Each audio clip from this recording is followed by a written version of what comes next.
Uma pergunta muito comum feita pelas mães de crianças asmáticas é: doutora, por que a crise do meu filho começa à noite? Por que é que à noite tudo se intensifica? Por que aquela tosse só vem no período noturno? Por que a falta de ar aparece de madrugada? Então, várias suposições são feitas para explicar esse fenômeno que a gente vê todos os dias, com muita frequência nos pacientes asmáticos. Uma das principais suposições é: no período noturno, a pessoa se fecha no ambiente que é o quarto, o seu ambiente. E no quarto, assim como em outros locais da casa, mas especificamente no quarto, nós temos ali vários gatilhos que podem estar presentes e que são importantes para uma crise de asma. O ácaro é um gatilho em potencial na maioria das doenças alérgicas respiratórias, rinite e asma. O ácaro, ele é um bichinho que está presente nas superfícies como colchão, travesseiro. Colchão e travesseiro é rico em ácaro e às vezes são utensílios, são objetos que nós não valorizamos no dia a dia, no sentido de se fazer uma manutenção. Troca de travesseiro a cada 90 dias, uso de capa antialérgica em colchão e travesseiro, que são capas que vão evitar o contato mais direto com essas superfícies ricas em ácaros. Higienização de colchão, aquela higienização profissional para matar os ácaros, para remover os ácaros. Então, estas superfícies por si só são riquíssimas em ácaros, né? São superlotadas, diremos assim, de ácaros, e esses ácaros, por si só, são gatilhos em potencial dos processos alérgicos respiratórios. 80% das crises respiratórias alérgicas são desencadeadas por ácaros. Então, ele é um gatilho muito importante. Além disso, no quarto pode ter outras coisas que são gatilhos para a crise. Por exemplo, exposição. Quarto de criança costuma ter muito o quê? Costuma ter tapetinho para a criança não pisar no chão. Pode ser rica também em poeira e ácaros. Costuma ter nichos com bichinho, com ursinho, com livrinho, com bonequinhos, que são ricos em poeiras. Nós não conseguimos todos os dias dar conta da demanda de limpar diariamente, tirar todos os objetos do quarto, limpar, de fazer a manutenção, por exemplo, dos bichinhos de pelúcia e lavar com frequência. Então, são coisas que são gatilhos que estão ali, objetos que estão ali, e que são gatilhos em potencial do processo alérgico. Imagina você se fechando num ambiente deste. Estrado de cama é rico em poeira, né? É importante que quinzenalmente se faça uma limpeza, se levante o colchão e se faça a limpeza do estrado da cama. Um outro gatilho em potencial que pode estar presente no quarto é umidade, né? Imagina você se fechando num ambiente, né? Porque você vai fechar as janelas, alguns fecham a porta, num ambiente saturado de umidade, de fungo, porque nos locais onde tem umidade na parede, bolor, né? Com certeza a umidade daquele ambiente é muito alta, e a umidade, tanto em excesso como diminuída, são fatores desencadeantes também da crise, né? O bolor, o fungo, é um alérgeno importante, né? E a umidade alta é um irritante importante para a via aérea. Então, tudo isso tem que ser atentado. Então, um dos motivos para que as crises sejam mais frequentes no período noturno é o ambiente. Um ambiente, por exemplo, um quarto em que a criança tem protetores na cama, muita almofadinha, né? Coisas embaixo de cama, objetos embaixo de cama, sacos com objetos em cima de guarda-roupa, tudo isso acumula pó. E é uma coisa que a gente não consegue fazer a manutenção diária de limpeza, né? Ninguém tem tempo hábil para isso na nossa loucura do dia a dia, na rotina de trabalho. Então é importante que o quarto seja um ambiente o mais livre possível de objetos, tapete, cortinas, que se faça manutenção recorrente de colchão, travesseiro, que se use capa antialérgica em colchão e travesseiro, cobertor no frio. O cobertor aquece, dá a impressão de aquecer mais do que o edredom. E é um local onde você pode ter mais poeira, mais ácaro. Então, tudo isso tem que ser levado em conta quando a gente pensa que uma crise de asma pode acontecer mais no período noturno. Então, esse é um dos fatores. O segundo fator que é atribuído para as crises serem mais recorrentes no período noturno é refluxo gastroesofágico. Uma porcentagem dos pacientes asmáticos tem um refluxo gastroesofágico.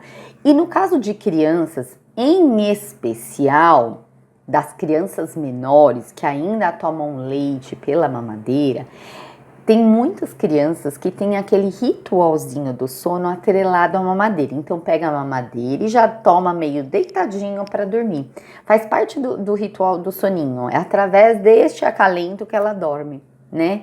Só que nestas crianças a gente tem que pensar que a postura, né, que estar em pé ajuda, né, a gravidade é importante para que a digestão seja feita.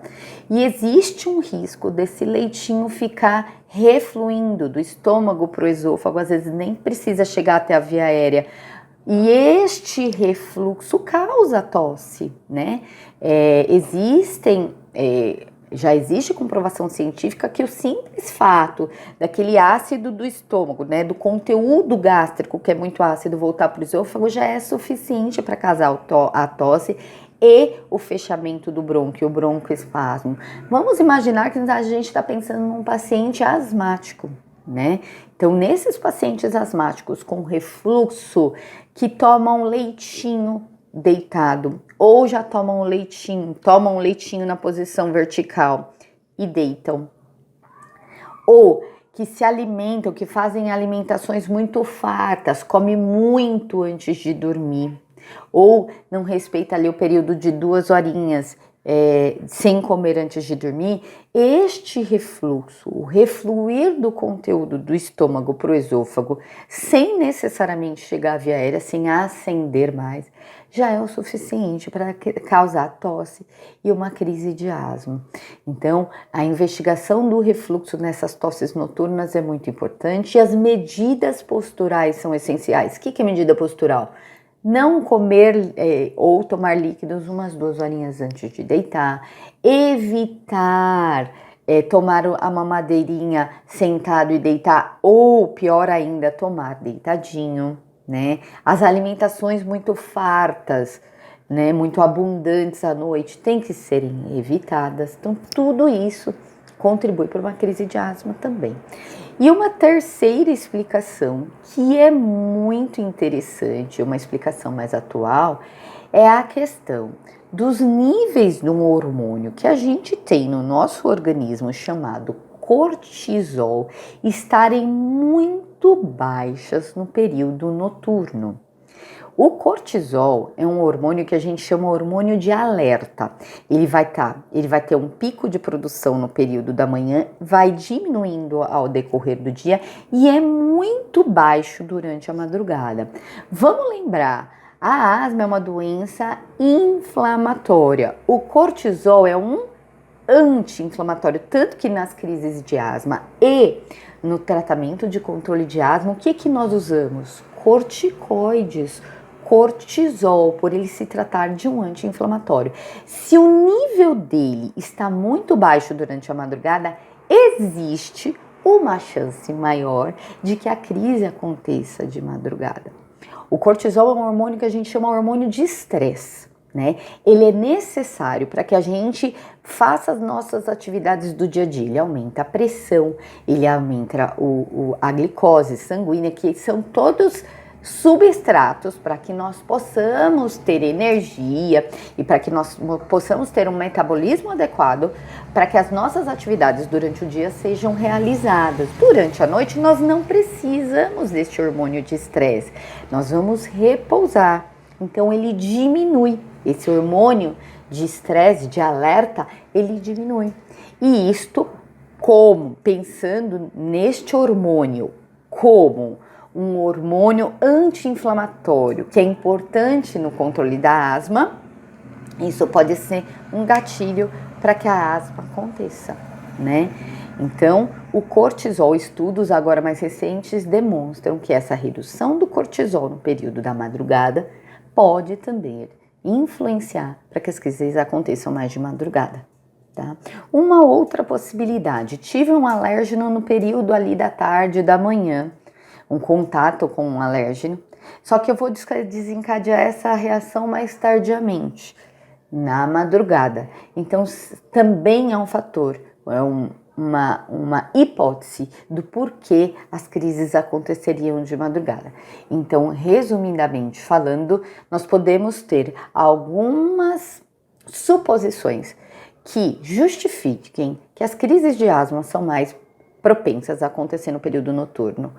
Um ambiente mais saturado ali de ácaro, mais fechadinho, que é o quarto. Além de ácaros e poeira, a umidade que pode estar presente no ambiente, e é um horário que o ambiente não vai estar tão ventilado.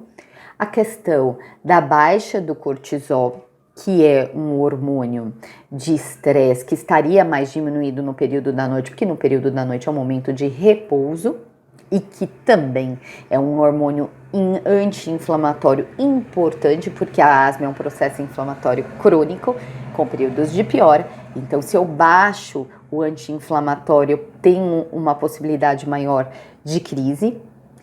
E a exposição a um alérgeno durante o dia, fazendo uma reação mais tardia e essa crise ocorrendo ali no período noturno. E o refluxo gastroesofágico, que pode em muitos pacientes vir associados com a asma. Então, essas seriam algumas das hipóteses que explicariam por que as crises de asma são mais frequentes no período da noite. Espero poder ter ajudado. Vamos ajudar compartilhando essas informações que são importantes para que a gente consiga evitar uma crise de asma no período noturno. Até breve.